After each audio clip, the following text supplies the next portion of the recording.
आज मैं पुनः आचार्य मुनमुन दुबे संस्कृत हिंदी बुद्ध चैनल पर उपस्थित हूँ एक विषय लेकर। अभी तक मैंने अनुवाद के विषय में बहुत सी बातें पिछले वीडियो में मैंने बताई है। अब मैं संधि के बारे में अब बताऊंगा, क्योंकि संधि का जब तक अच्छा ज्ञान नहीं होता तब तक किताब आप बढ़िया से संस्कृत की किताब को नहीं पढ़ सकते।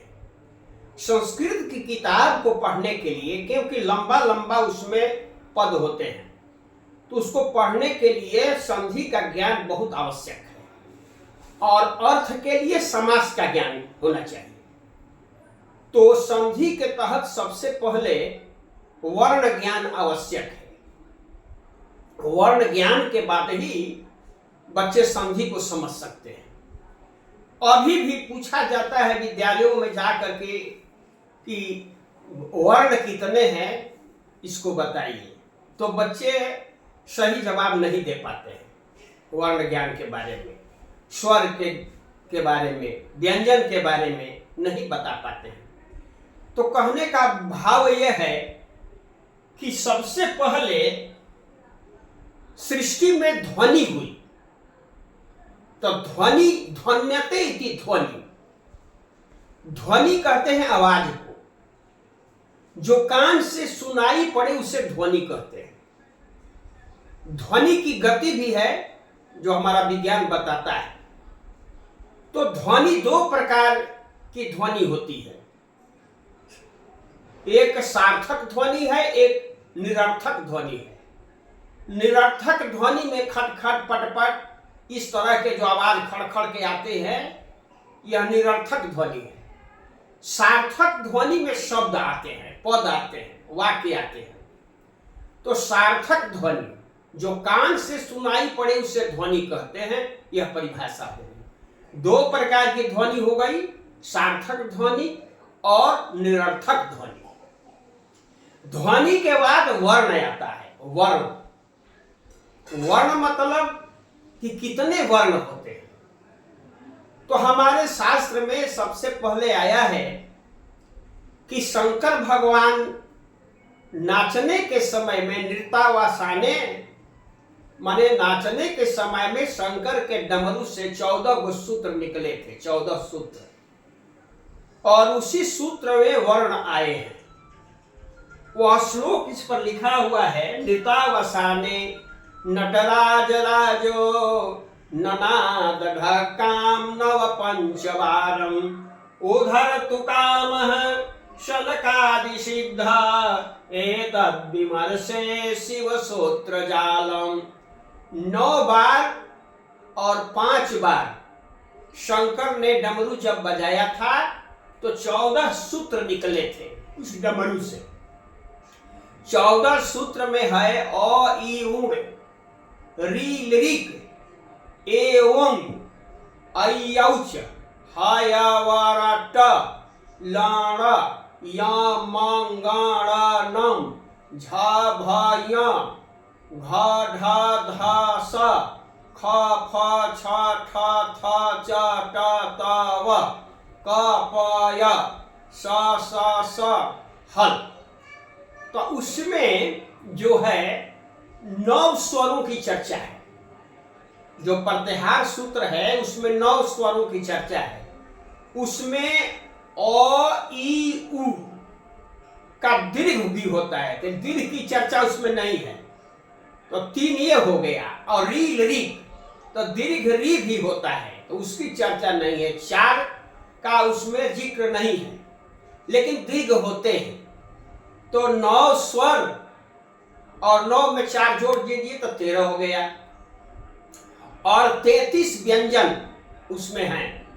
तो 33 और 13 कितना हो गया, 46 हो गए। पर 46 के बाद आपको अयोगवाह, अयोगवाह एक आता है। अयोगवाह अनुस्वार और विसर्ग को अयोगवाह कहते हैं। अयोगवाह, अयोगवाह, अयोगवाह होता है अनुस्वार, आ होता है विसर्ग।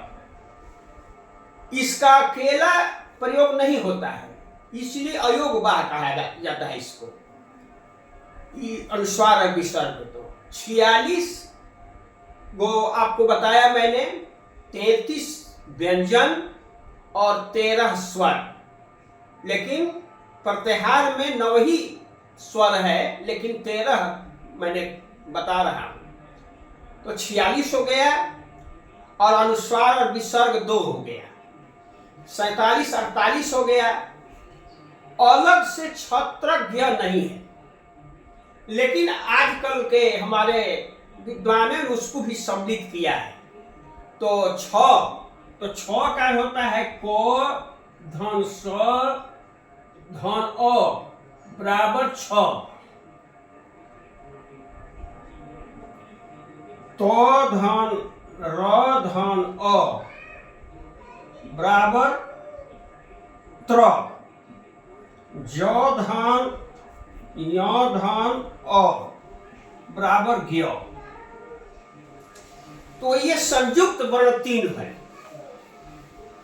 तो मैं 46 2 ठो अयोगवाह बताया, 47 48 और 3 ठो ये है छत्रज्ञ संयुक्त वर्ण। 48 के बाद 3 जोड़ दीजिए, 49 50 51 हो गया। और एक है उपधामानी और जिह्वा मूलीय। जिह्वा मूलीय उपधामानी 2 आता है संस्कृत में। तो कैसे है आपको बता रहे हैं, उसका प्रयोग भी आता है। जैसे आप ऐसे चिन्ह है, इससे क लिखते हैं, इससे क के बाद ऐसे, फिर ख के बाद ऐसे, दोनों तरफ। तो इसको जिह्वा मूलीय कहा जाता है, इसको जिह्वा मूलीय कहा जाता है। और एक है जिह्वा मूलीय है, जिह्वा मूलीय। एक है उपधमानीय, उपधमानीय। उपधमानीय में आता है प के बाद ऐसे और फ के बाद ऐसे, ये चिन्ह है। तो ये 2 हो गया। तो मैंने कितना जोड़ा था टोटल, तो जोड़ दीजिए। तो 46 और 2 अयोगवाह, 47 48, 3 गो संयुग, 49 50 51 और 2 ठो 53 हो गया वर्णों का। टोटल वर्णों की संख्या 53 हो गई। लेकिन इनमें कुछ लोग और जोड़ते हैं, वो लोग 22 स्वर का भेद भी बताते हैं। तो कहने का भाव यह है कि इतना आप ध्यान रखें। और हिंदी में जो है 111 स्वर होते हैं, और 33 11 और 33 44 हो गया। अनुस्वार और विसर्ग 45 46 हो गया।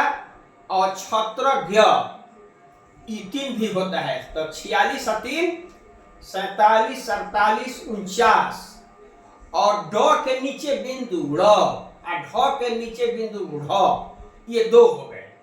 तो इस तरह से ऐसा विचार किया जाता है। तो हमारे कहने का भाव है कि आप वर्ण को जान गए, और वर्ण में आपको जानना है कि स्वर जो है 13 जो स्वर हैं, उनमें जैसे आ है, दीर्घई है, दीर्घऊ है, ए है, ओ है, अय है और औ है। तो ये 2 के मेल से बने हैं, ये दीर्घ स्वर कहे जाते हैं, दीर्घ स्वर इनको कहा जाता है। तो इसमें जैसे आ है, तो आ में जो है ओ प्लस ओ ऐसे होता है, इसमें ई प्लस ई होता है, इसमें वो हरसरू प्लस हरसरू होता है, इसमें अ प्लस ई होता है, इसमें अ प्लस उ होता है, इसमें अ प्लस ए होता है, इसमें अ प्लस ओ होता है। अ प्लस ओ। कहने का मतलब है कि यह दीर्घ स्वर हो गया।